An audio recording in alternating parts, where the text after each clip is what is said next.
The Electoral Commission announced on Monday that President Uhuru Kenyatta of Kenya, left, had won the repeated election.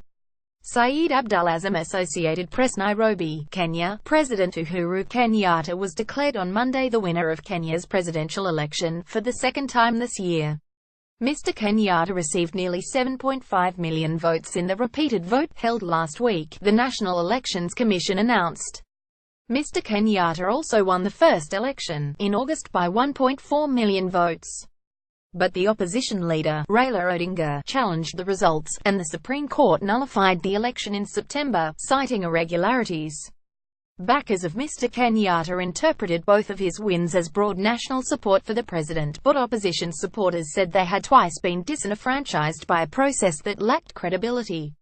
Mr. Odinga withdrew from the second election 2 weeks before the vote, arguing that the Electoral Commission could not oversee a free and fair process, and he called on his supporters to boycott. His name nevertheless appeared on the ballot, and he collected just over 73,000 votes, compared with nearly 7 million in August. Police officers helped a schoolgirl who had inhaled tear gas as they tried to hold off a group of opposition supporters in the Kawangware neighborhood in Nairobi on Monday. Frederick Learnreed, Agence France Presse, Getty Images. Elections officials also cast doubt on the credibility of the process in the days before the vote.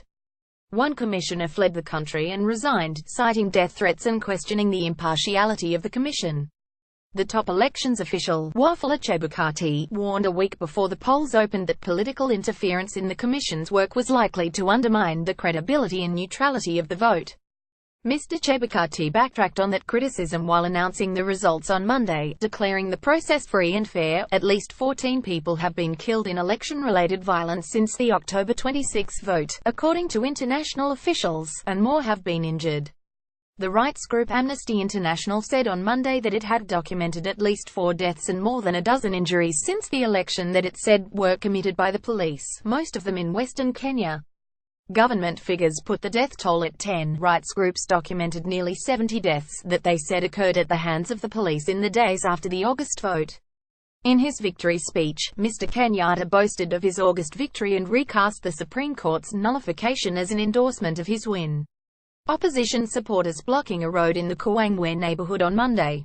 Andrew Rennie, Getty Images. The numbers were never questioned, Mr. Kenyatta said. What the court questioned was the process of declaring my victory. On Saturday, violence broke out in the Kawangware neighborhood of Nairobi, where several people were wounded and a supermarket was burned down. Residents blamed people from Mr. Kenyatta's ethnic group, the Kikuyu, from which he draws strong support. One Western diplomat, who spoke on the condition of anonymity because of protocol, expressed concern that the violence had taken on a more ethnic overtone in the days after the election. Martin Kimani, the director of the Kenyan National Counter-Terrorism Center, said that opposition supporters had provoked the violence. On Sunday, he accused Mr. Odinga of dog whistle politics aimed at inciting ethnic violence and obstructing the vote. This is active sabotage of an election, he said. The dog whistle comes from the top, and the middle and lower levels act on it.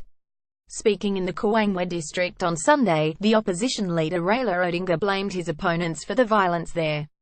Dai Karakawa European Press Photo Agency. 4 counties in western Kenya, an opposition stronghold representing 1.6 million votes, were unable to participate in the second election. In some places on election day, opposition demonstrators erected roadblocks and intercepted ballot papers. In others, polling stations were blockaded, and protesters clashed with the police. Electoral officials that first delayed balloting in those counties and eventually cancelled it completely, saying the outcome in those areas would not affect the overall result. Mr. Odinga told his supporters last week that he would transform his party into a resistance movement. In speeches in Kawangware on Sunday, he pinned the violence there on his opponents. The killing here was very beastly, he told a crowd gathered at a church. The killing was well planned and executed, he said, and was intended as a direct warning to others. Mr. Odinga condemned the violence, which he described as perpetrated by Kenyatta supporters, but stopped short of urging his own supporters not to react with violence. Kenyans, foreign diplomats and even some of Mr. Kenyatta's own supporters have called on the president to engage with opposition leaders after his win, but in his victory speech the president distanced himself from dialogue. Those who want to ask me, are you going to engage in dialogue with so-and-so and so-and-so, let them first and foremost exhaust the constitutionally laid out processes, Mr. Kenyatta said. I am not going to jump the gun. A version of this article appears in print on October 31, 2017, on page A8 of the New York edition with the headline, President of Kenya is again the winner after an election. The